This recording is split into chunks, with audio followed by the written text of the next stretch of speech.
de renegociações durante esse período de pandemia, de revisões contratuais.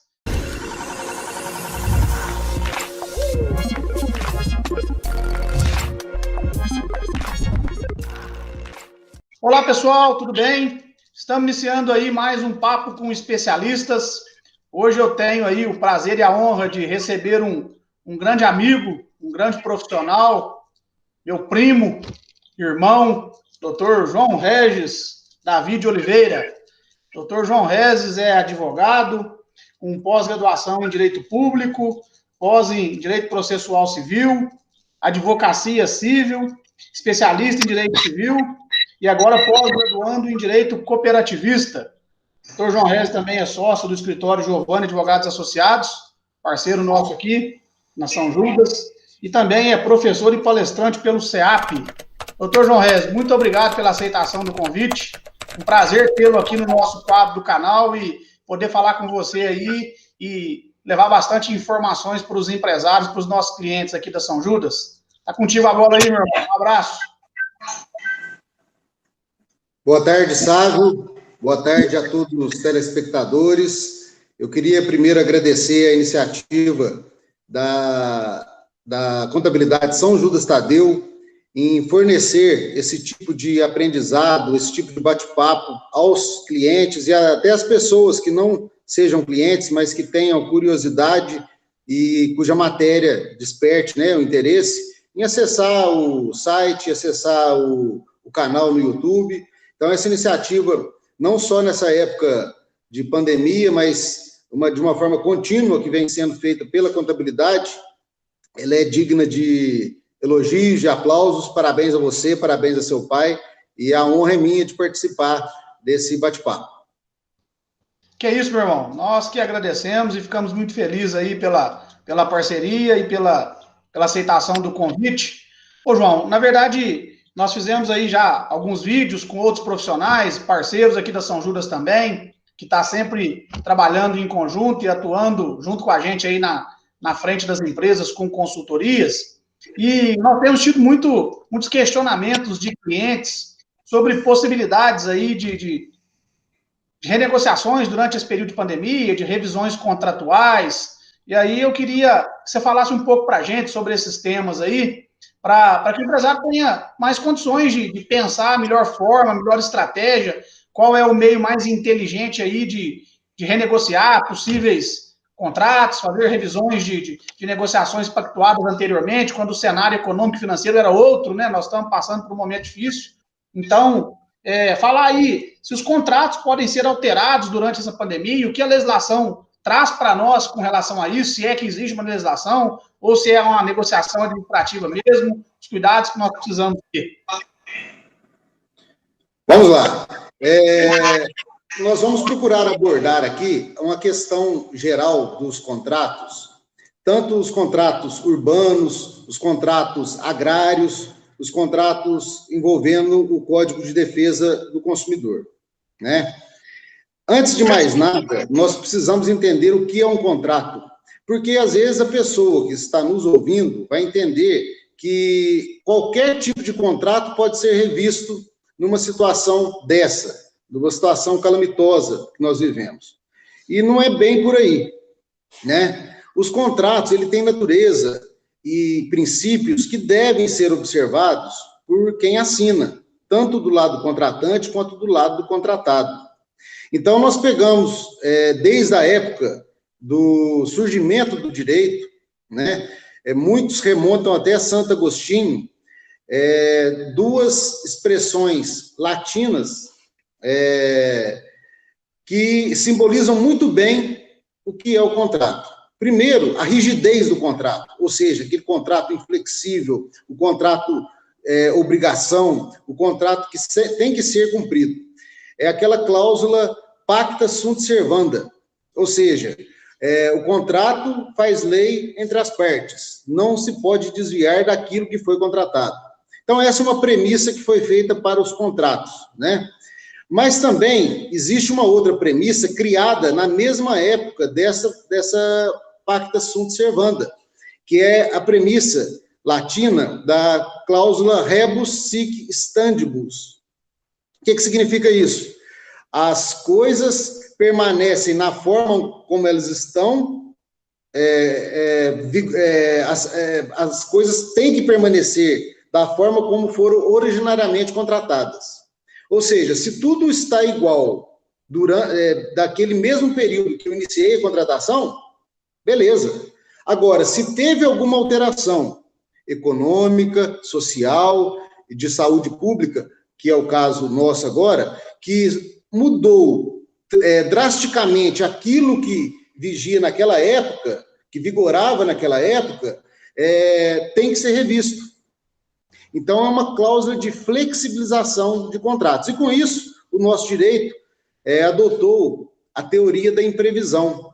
No artigo 478 do Código Civil, a teoria da imprevisão. O que é a teoria da imprevisão?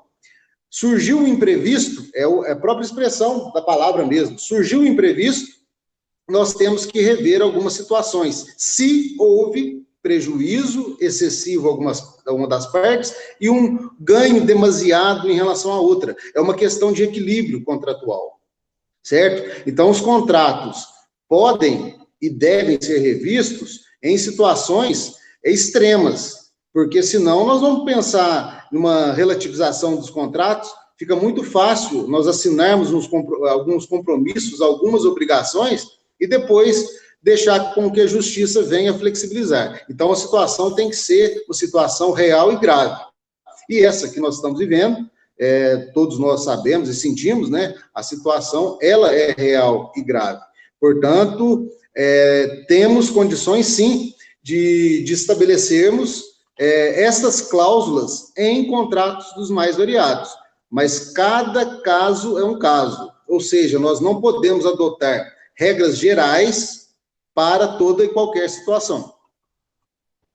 Muito bom, João. Na verdade, até a próxima pergunta que eu anotei aqui vai de encontro com isso. Então, existe, de fato, uma flexibilidade nos contratos durante esse período, né? Tem-se a possibilidade de serem alterados, mas como que os empresários, como que uma pessoa vai saber se o contrato que ela tem em vigor pode ser alterado? Qual é o caminho que ela tem que percorrer, o que ela tem que ter de informação para saber se o contrato que ela tem de fato entra nessa flexibilização e pode ser alterado aí com base nas teorias que você citou?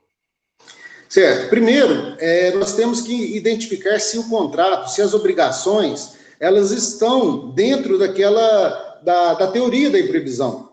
Ou seja, está havendo uma onerosidade excessiva para uma das partes que contratou? Está havendo um lucro ou uma vantagem desmedida para outra parte? Então, nós temos que analisar o contrato, ver uma situação real e, logicamente, eu até oriento a procurar um advogado para que seja melhor esclarecido, né? Porque, às vezes, a pessoa quer tomar providências de acordo com o que a mídia vem colocando, e a mídia traz decisões esparsas, às vezes nem sempre diz respeito à atual situação, né? Então, a orientação maior é procurar um especialista, procurar um advogado, e talvez, até antes de procurar o advogado, ela possa entrar em contato, um diálogo com a outra parte, porque a outra parte, certamente, está sabendo da situação.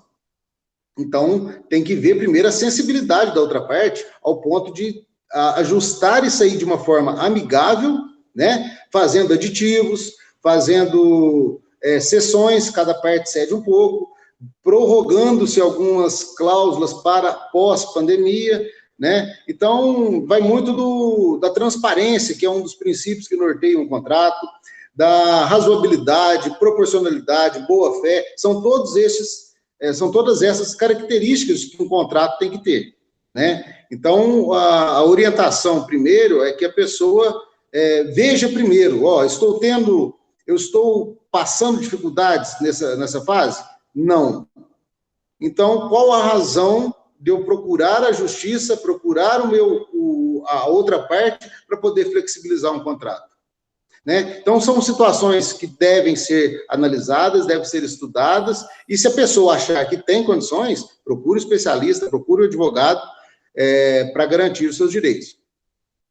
Perfeito, João. Uma situação interessante que nos ocorreu aqui no escritório, que um cliente até questionou a gente sobre essa possibilidade aí de fazer uma revisão do contrato, com o contrato que ele tem.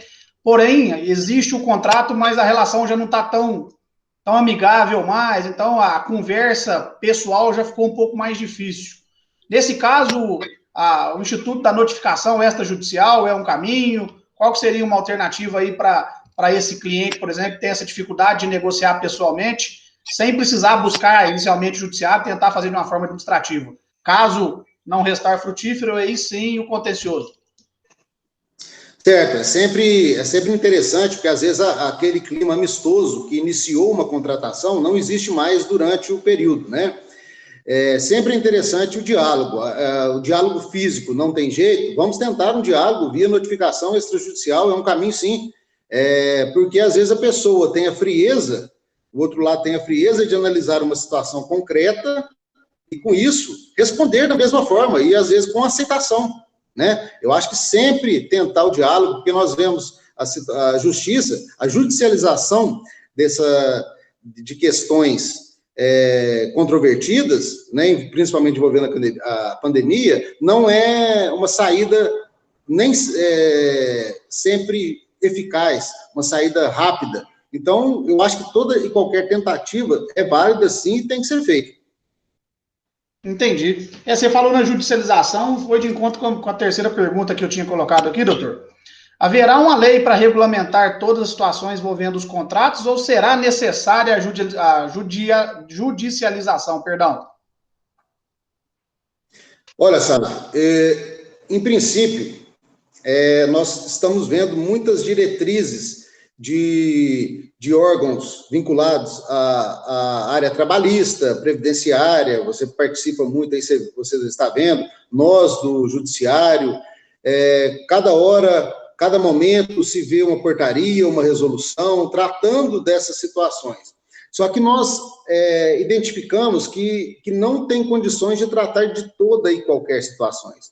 As diretrizes gerais, eu acho que elas podem e devem ser vindas para regulamentar e pacificar a sociedade, pacificar os contratos.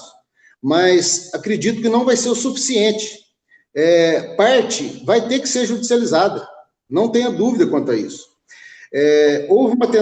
Existe uma tentativa, e eu acho que ela está na iminência de acontecer, que é um projeto de lei do senador Antônio Anastasia, de Minas Gerais, que apresentou no Senado Federal e está próximo de uma aprovação geral com sanção e publicação,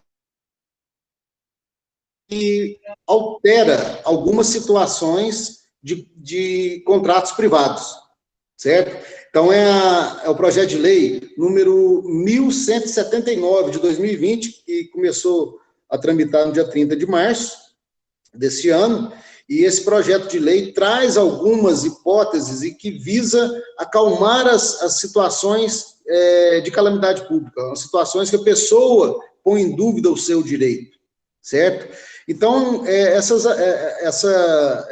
esse projeto, eu acredito que é muito válido, foi muito célere a iniciativa do nosso senador, e acredito que vai ter um resultado que vai pacificar parte da situação que está conturbada. Outra parte, logicamente, vai ser judicializada, não tem dúvida quanto a isso. E esse projeto de lei, eu queria falar um pouco a respeito dele, porque esse projeto de lei, muito embora ainda não esteja em vigor, não virou lei ainda, esse projeto, uma das determinações do Senado Federal foi encaminhar o texto ao CNJ para que o CNJ, por sua vez, apresente as recomendações aos tribunais, porque os tribunais já estão recebendo as demandas.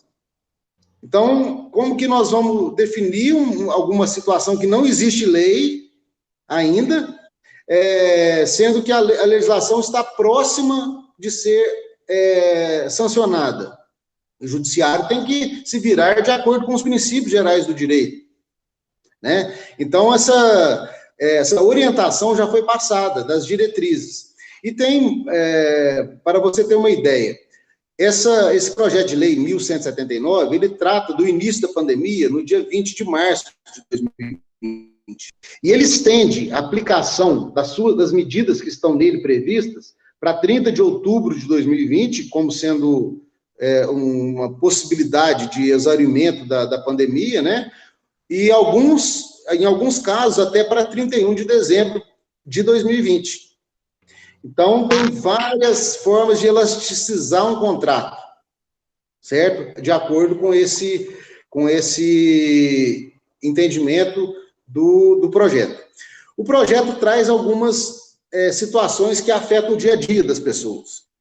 Eu tomo a liberdade de falar de uma vez aqui, porque eu acho que é interessante as pessoas saberem, lembrando que sempre isso aqui ainda está em fase de projeto, bem provável que vai entrar em vigor, e em alguns casos a justiça já está aplicando, não de acordo com a lei, porque não é lei, mas de acordo com o bom senso. As diretrizes do projeto já estão sendo aplicadas. Por exemplo, as assembleias gerais de cooperativas, de fundações, associações, elas estão sendo permitidas, estão sendo permitidas a realização por videoconferência, né? E a questão da comunicação por meios eletrônicos, a critério do administrador. Então, ainda está vago, mas está sendo permitido e vai ser validada, bem provável que vai ser validada, né? Então, essa é uma situação que várias cooperativas, você pega a cooperativa de produção, tinha que fazer assembleia até o primeiro trimestre, as de crédito, por determinação do Banco Central, até o primeiro quadrimestre, nenhuma nem outra está fazendo, ou vai fazer. Então, o prazo passou a ser dia 30 de outubro para realizar, permitindo-se se fazer por videoconferência. Então, é uma das situações inovadoras que o projeto traz. Outra situação inovadora também em relação ao Código de Defesa do Consumidor. O projeto, ele traz expressamente uma regra para suspender os efeitos de um artigo do Código de Defesa do Consumidor, muito embora eu acho que tem muitas outras questões ligadas ao consumidor que vão ser tratadas na Justiça, mas o projeto trouxe uma iniciativa até para equilibrar as duas partes, porque hoje quem está trabalhando mais é a pessoa, o fornecedor que está online, que está trabalhando com o e-commerce, né? Então, o artigo 49, o que previa? Previa que, se você comprar um produto por meio digital, pela rede mundial de computadores, né, pela internet, e você arrepender da compra, você tem 7 dias contados da compra ou da chegada do produto, tanto faz, pode ser da compra ou da chegada, independente do motivo, para trocá-lo. E esse artigo, pela redação do projeto, ele vai estar suspenso, ou seja, de forma a prestigiar aqueles que não pararam, aqueles que estão fornecendo, porque senão vai virar um caos na economia. Certo? Então, a flexibilização dos contratos também está enxergando o lado de quem está fornecendo, o lado da empresa, não só dos consumidores. Tem que ter uma equalização nesse ponto. E eu achei muito válida essa forma de minorar as consequências para o fornecedor, porque traz uma justa solução para esse caso, né? Esse é um dos aspectos. Agora, por outro lado, esse projeto falhou um pouco na questão da questão dos preços abusivos que estão sendo praticados no mercado. Eu acho que, assim, tem aquele ditado popular que a corda sempre estoura no lado mais fraco, né? Então, nós estamos vendo várias situações de empresas de Carmo do Rio Claro, Conceição da Aparecida e região, estão sendo notificadas pelo PROCON estadual, pelo Ministério Público, para poder justificar o porquê da aplicação daqueles determinado preço dos produtos. E sendo que a empresa, a maioria das vezes, não vou falar que todas estão fazendo isso, porque cada caso é um caso, evidentemente, mas as empresas, à medida que a oferta diminuiu e a procura aumentou, as empresas estão comprando por um preço maior. Então, o repasse ao consumidor está sendo feito de acordo com a compra, na maioria das vezes. Então, acho que esses órgãos de fiscalização que tem que ter, eles têm que fiscalizar a origem, onde a nascente, onde o produto nasce, onde o produto se industrializa, para depois vir ao mercado, para saber como está esse trânsito todo. Porque, às vezes, uma farmácia, o supermercado está vendendo um produto um pouco acima do preço, mas nessa cadeia de repasse até chegar ao consumidor final, já se passaram 3, 4 atravessadores até chegar no supermercado. Então, e sempre aconteceu assim, agora está acontecendo com mais frequência. Então, é uma situação que eu acho que deveria essa causa ser analisada pelos órgãos de fiscalização e investigar quem realmente está se beneficiando disso. O que eu não acredito que seja o empresário local.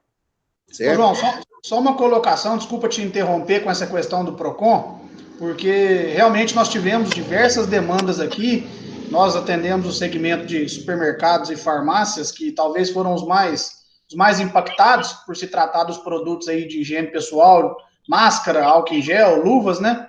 E eu tive casos, é até interessante relatar, que nós precisamos fazer, foi preciso fazer aí o esclarecimento ao PROCON, e quando nós pegamos o preço de custo e o preço de venda, eles pediram que eu fizesse uma análise, levando em consideração o efeito cascata da parte tributária.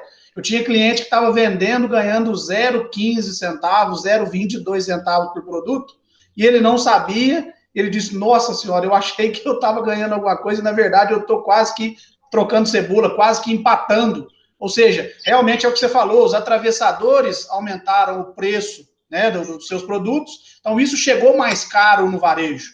E certamente o varejo também precisa ter o repasse da sua margem de contribuição, também imputar os tributos incidentes sobre a operação, talvez por isso o preço tenha sido majorado, mas não significa que existe aí um abuso ou um enriquecimento aí sem causa em relação ao preço que está sendo praticado, é porque de fato, oferta, demanda, o preço tende a subir, a economia é assim, né, e a gente precisa de fato demonstrar isso. Eu estou com vários casos aqui para fazer essas análises, inclusive para apresentar ao Ministério Público ou ao PROCON estadual, para tentar justificar que não é uma intenção de vender ou uma intenção de majorar o preço e simplesmente um repasse de toda uma cadeia que, de fato, foi majorada, né? Com certeza. Eu acho que a situação dessas empresas, é lógico que tem que ser, haver justificativa, sob pena de autuação, sob pena de início de um processo de fiscalização, né, de autuação administrativa, mas a incisão mesmo, tem que acontecer em relação aos mais fortes. E não estou falando também que a cadeia produtiva lá no início, ela esteja majorando os preços, não estou falando isso não. Mas, por quê? Até porque a pessoa, por exemplo, o álcool em gel, precisou contratar muitas pessoas, adquirir mais materiais, enfim, aumentou também o custo. Agora, tem que ver se aquele preço que está sendo passado, se está acima lá atrás. Não necessariamente aqui para o consumidor, porque às vezes a pessoa vê uma farmácia vendendo e acha assim, nossa, a pessoa está aproveitando do momento, mal sabe que está comprando caro também, né? Lembrando que tudo que estou falando aqui, estou falando de uma forma geral, pode ser que ocorra, sim, abusos, né? Na cadeia final aqui, entre o revendedor de Carmo, de Conceição, ao consumidor final, mas de uma regra geral, o que eu vejo está acontecendo dessa forma.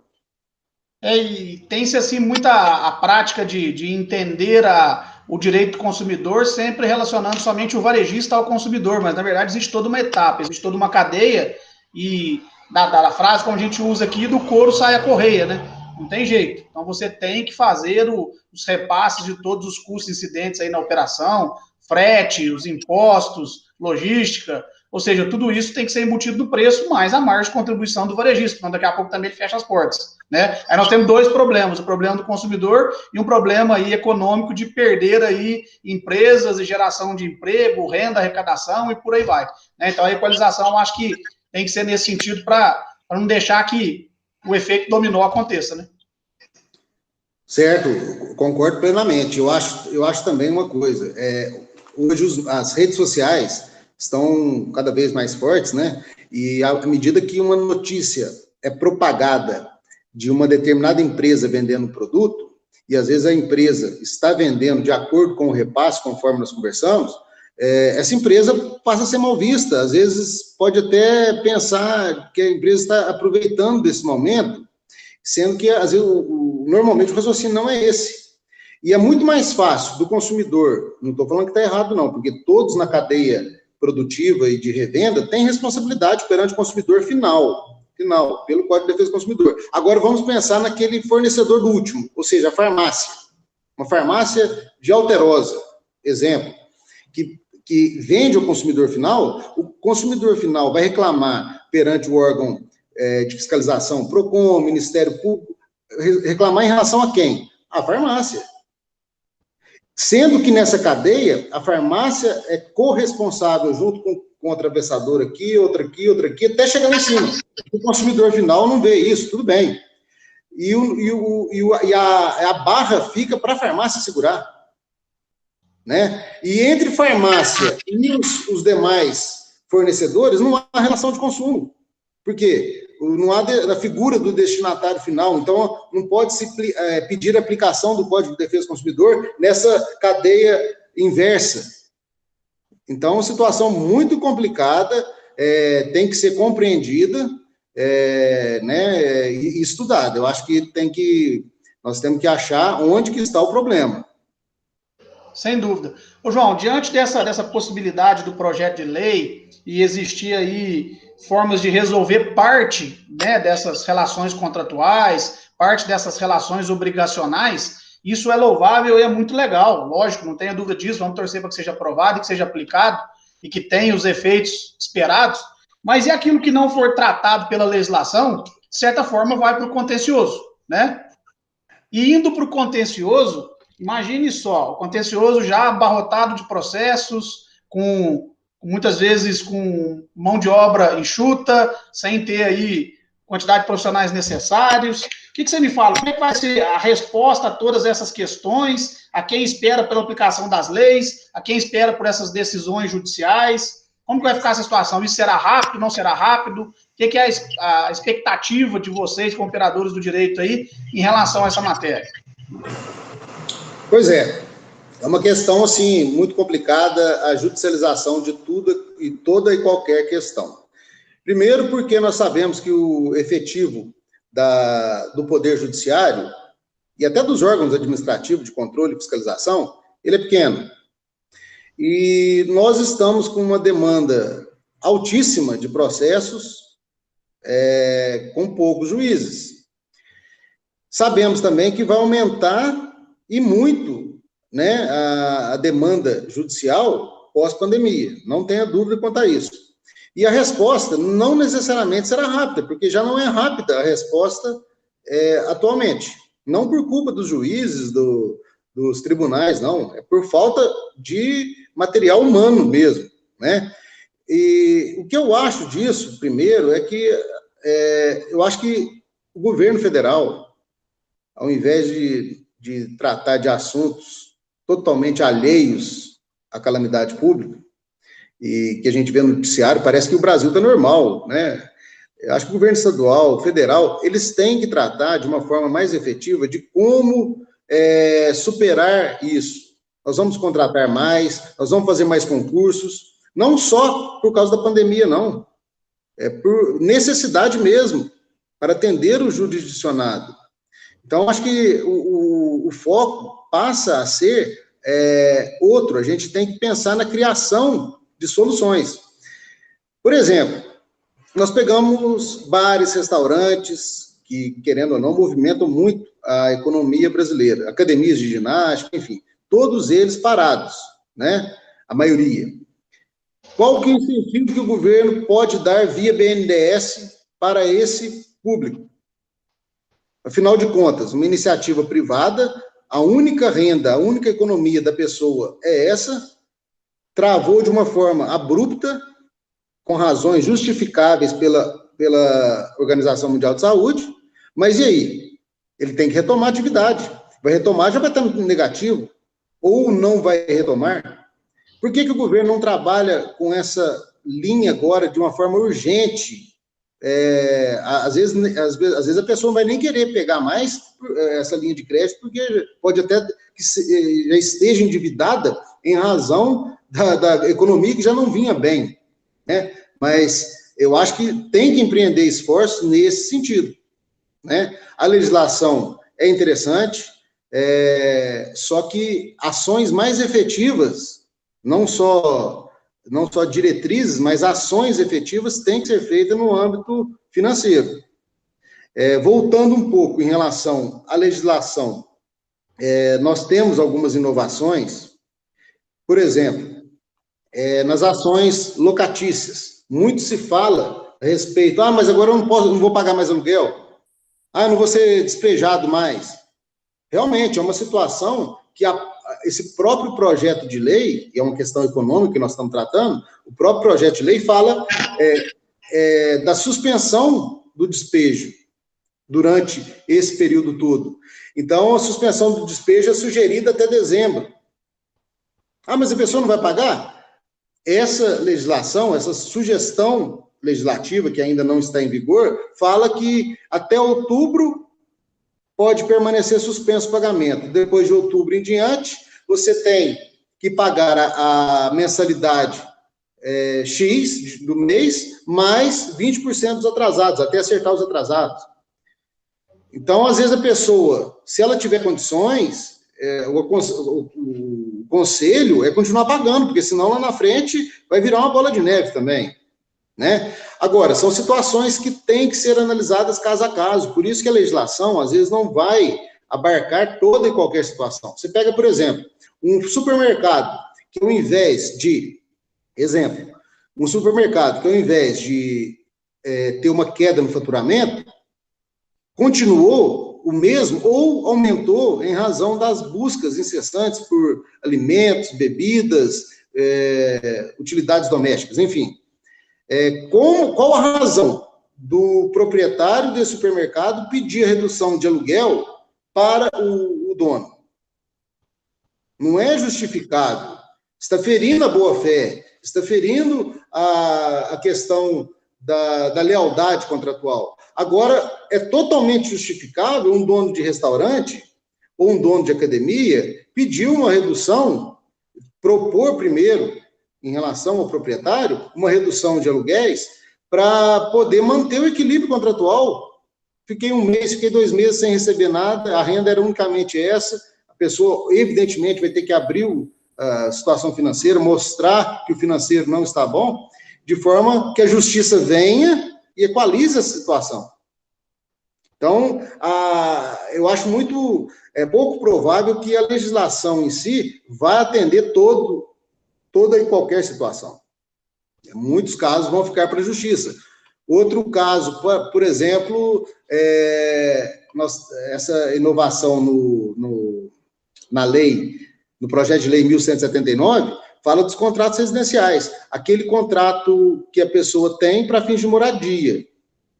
Se a pessoa deixou de receber, foi demitida do emprego, está suspenso o contrato de trabalho, ou reduziu a carga horária e, consequentemente, reduziu a sua remuneração de acordo com a legislação trabalhista, pela nova redação aqui dessa sugestão legislativa, ela tem o direito de pedir a prorrogação do pagamento, a suspensão, aliás, do pagamento, para depois do período da pandemia, ou seja, a lei está considerando aqui dia 30 de outubro. Então, são situações que têm que ser analisadas, não é toda e qualquer situação, né? Sempre o equilíbrio deve prevalecer, a boa-fé, minimizar os prejuízos, a pessoa tem que estar orientada. Eu acho que a contratação de um advogado é de suma importância para poder orientar, porque o advogado vai ver as diretrizes em que a jurisprudência está caminhando para não colocar o cliente numa fria. Porque, às vezes, o advogado pede uma suspensão e, de uma forma talvez inadvertida, o judiciário e depois a decisão é revogada porque não está pacificado o assunto, vem aquele montante para pagar de uma vez, como é que faz? Né?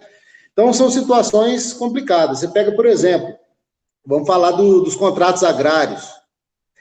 Nós sabemos que um contrato de arrendamento rural, o proprietário, se ele quiser retomar o imóvel para si ou para seus descendentes, para filhos, né? Aquele imóvel que está locado por 7, 10 anos, enfim. Ele não tem que esperar o vencimento do contrato, a regra geral. Ele tem que, 6 meses antes do vencimento, notificar o arrendatário da sua intenção de retomada, para que dê tempo do arrendatário se programar, fazer a colheita, fazer ou desocupar o imóvel com gado, enfim. 6 meses antes tem que fazer a notificação. Essa legislação, a sugestão legislativa do projeto de lei, ela vem a falar o seguinte: o prazo de 6 meses, ele passa você pode notificar, se ele vencer antes de 30 de outubro, você pode notificar até 30 de outubro. Então, você não tem aquela preocupação de ter que notificar antes. Mas você pode fazer até dia 30 de outubro. Agora, imagina uma situação. Você notifica dia 20 de outubro, por exemplo. Beleza. Qual que é a sugestão? Uma lavoura de café. Aqui em Carmo, Conceição, nós temos muito caso de arrendamento em café. Contratado do café, por exemplo. Dia 20 de outubro, notifica. Essa sugestão legislativa vai atender a finalidade social, a finalidade do contrato? Esse caso específico eu entendo que não. Por quê? Ela fala o seguinte: dia 20 de outubro, até dia 30 você pode notificar, notifiquei dia 20, mas você pode continuar na terra por 6 meses além do prazo da notificação. Beleza. Então, 20 de outubro, 20 de novembro, dezembro, janeiro, fevereiro, março, abril, 20 de abril. Ou seja, o que ele vai fazer numa lavoura de café na entre-safra? Ele vai adubar a lavoura para o próximo? Certamente que não. Ele sabe que vai sair. Então, acho que essa situação, apesar de ter uma iniciativa válida aí do legislador, ela não vai de encontro àquela área de café. E essa área de café certamente vai ter que ser judicializada. Qual que é a justificativa para, né? Outra situação também que teve alteração nos contratos agrários, todo contrato que prevê o prazo antes de 30 de outubro, por exemplo, eu tenho um contrato lá que prevê 30 de julho, certo? Prevendo que a colheita, enfim, a desocupação, um gado colocado na propriedade vai ser 30 de julho. Está automaticamente prorrogado para o dia 30 de outubro. Então, tem essa previsão na sugestão legislativa também. Além disso, nós podemos pontuar outras situações interessantes com relação a prazo. Os prazos para você exercer o seu direito. Às vezes a pessoa tem um direito a ser exercido, mas a pessoa tem doença autoimune, é diabética, tem mais de 60 anos. Como que ela vai sair de casa para contratar um advogado de sua confiança para exercer aquele direito, que talvez até o seu advogado de confiança também não esteja atendendo nesse período? E nem todos estão conectados ao ponto de resolver tudo de uma forma simples, como de fato nós estamos conversando aqui, né? Como que a pessoa vai contratar? Então, a sugestão legislativa, isso ainda é projeto de lei, lembrando, não está valendo, mas a sugestão legislativa é para suspender os prazos de prescrição. Ou seja, pega a figura do empregado. Pela lei trabalhista, ele tem 2 anos, a partir da ruptura do vínculo com o empregador, ele tem 2 anos para reclamar seus direitos dos últimos 5 anos que ficou na empresa, se ficou 5. Então, esse prazo, pela redação, estaria suspenso. E só voltaria a correr, ele não interrompe, não nasce de novo, não. Mas se até dia 20 de março, decorreu 1 ano e 11 meses, e ele tem só 2 anos, a partir de outubro, ou seja, de 30 de outubro, e essa é a proposta, nós vamos ver como vai ser aprovado, a partir de 30 de outubro, vai decorrer mais 1 mês. Ou seja, ele não perdeu o prazo. Certo? A pessoa, por exemplo, que tem um cheque em casa, ela tem 6 meses para entrar com uma ação de execução. Tudo bem que ela tem 5 anos para poder cobrar de outras formas menos céleres, né? Mas ela tem 6 meses para cobrar um cheque judicialmente via execução. Então, esse prazo da execução também estaria suspenso. A pessoa que teve contra si um dano moral, que queira reparar na justiça, e já passaram-se alguns anos, 2 anos e alguns meses, ela tem até 3 anos, também fica suspenso o prazo. Então, são essas questões que essa redação, que essa proposta legislativa trouxe para poder tentar, assim, eliminar uma série de demandas, mas não necessariamente todas, né? E nós vemos também algumas decisões esparsas da Justiça, de acordo com razoabilidade, nem sempre em favor da parte economicamente mais fraca. Por exemplo, tem algumas decisões na Justiça do Trabalho suspendendo o pagamento de parcelas de acordo. Acordo que o empregador se comprometeu com o empregado, na Justiça do Trabalho, já estão sendo deferidas algumas suspensões de pagamento. Logicamente, tem que ser justificado. Eu não posso pedir e justificar apenas a pandemia. Nós temos que voltar atrás no que nós conversamos, na questão da boa-fé contratual, abrir seu lado financeiro, né, justificar, e essas parcelas estão sendo suspensas pela Justiça, não excluídas, mas suspensas. Então, o Judiciário sempre está sendo instado a apresentar as suas considerações, independente dessa lei. E essa lei visa a tratar esse período que nós estamos vivendo como um período de força maior. A força maior é tão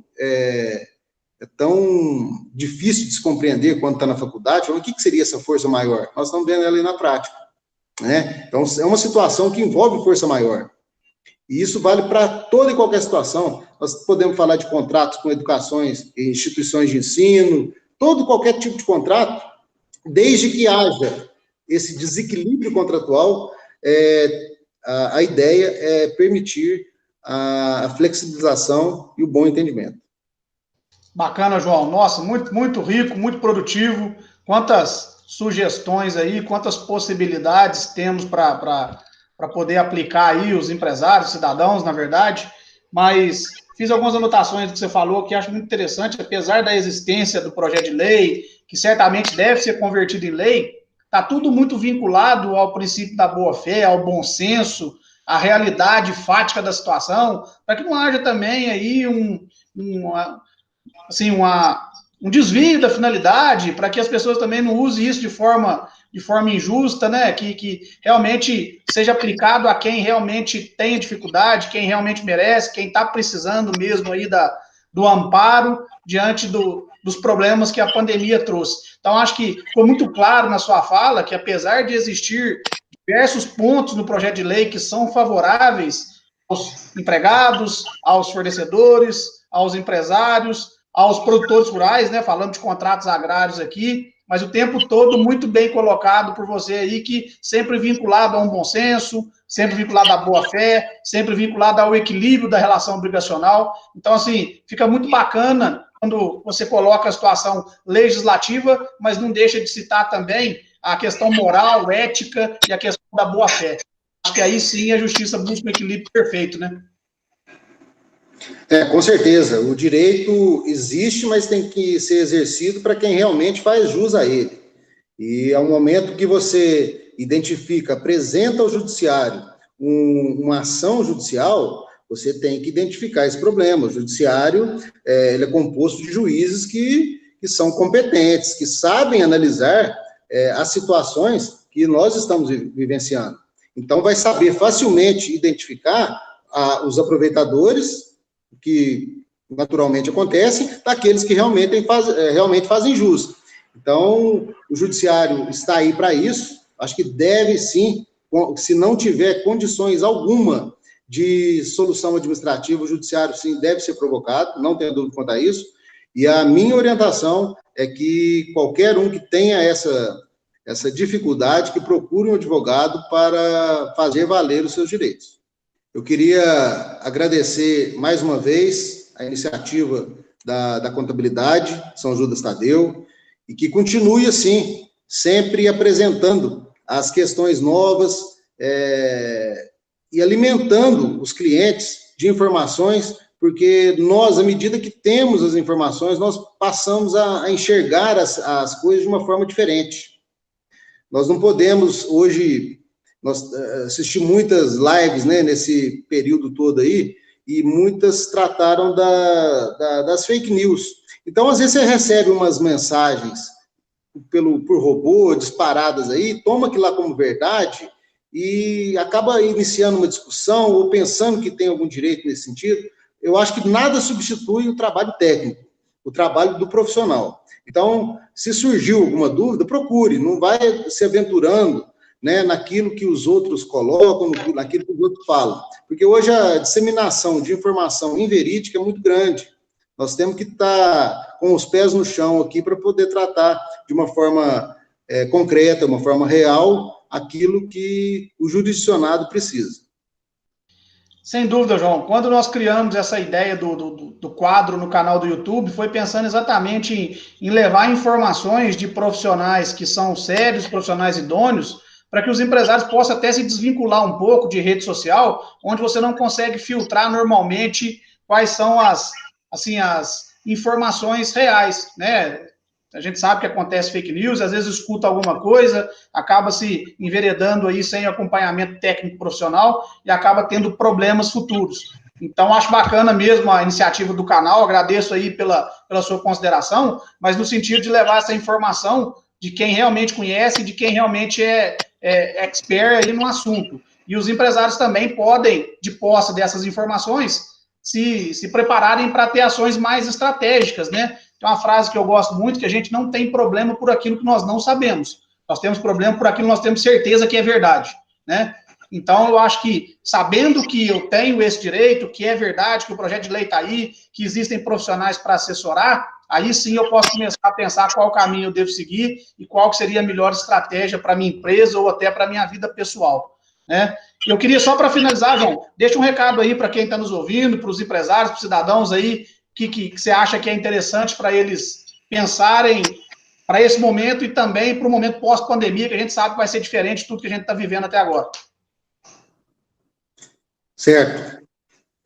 Primeiro, acho que todos nós nos enriquecemos com os laços familiares nesse período todo aí. Eu acho que a gente tem que sempre analisar qualquer situação por dois ângulos, né? Não só apenas por um. Então, isso serviu para nós, talvez, recuarmos um pouco em nossos lares e vermos a importância da família, né? Então, isso é muito importante, não tem nada de jurídico nisso, mas é uma situação que muitos passaram, eu vejo confidências de muitos nesse sentido, uma situação positiva. Agora, com relação ao lado profissional, eu acho que o que fica como sugestão para todo e qualquer empresário é nós pensarmos de uma forma diferente agora com relação aos dividendos, com relação àquilo que nós recebemos do nosso trabalho. Nós temos que pensar que situações esta que ocorreu, pode ocorrer de novo.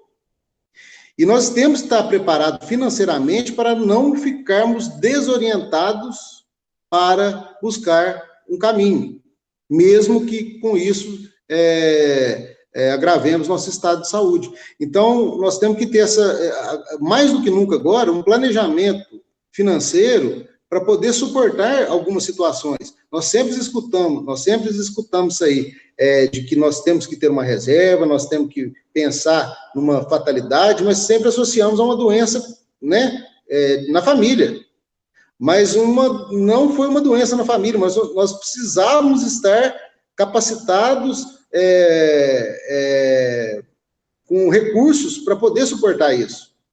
E aqueles que não estão, que são muitos, nós precisamos urgentemente de ajuda do governo estadual e federal, principalmente aqueles que foram impedidos de trabalhar naquela atividade que exerce e que foi proibida, com razões, mas tem que ser revista. Então, o que eu acho de tudo isso é o aprendizado, lado social e o lado financeiro, sobretudo, para a gente poder planejar mais as nossas economias. Muito bacana, João. Só para referendar aí a sua sugestão, hoje nós liberamos um vídeo no canal exatamente sobre planejamento financeiro, com Flávio Risseto, falando sobre essas situações mesmo, de ter aí um colchão financeiro, uma reserva, pensando que a gente não não tenha certeza de como isso vai ficar. Pode ser que novas circunstâncias desfavoráveis venham no futuro, e estar preparado financeiramente para isso é uma das formas de se fortalecer para enfrentar momentos como esse, né?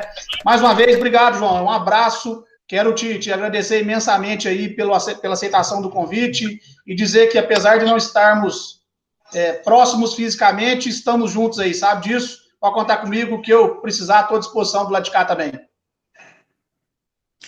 Obrigado, Sávio, mais uma vez. Obrigado ao escritório pela oportunidade. Um abraço também do seu pai.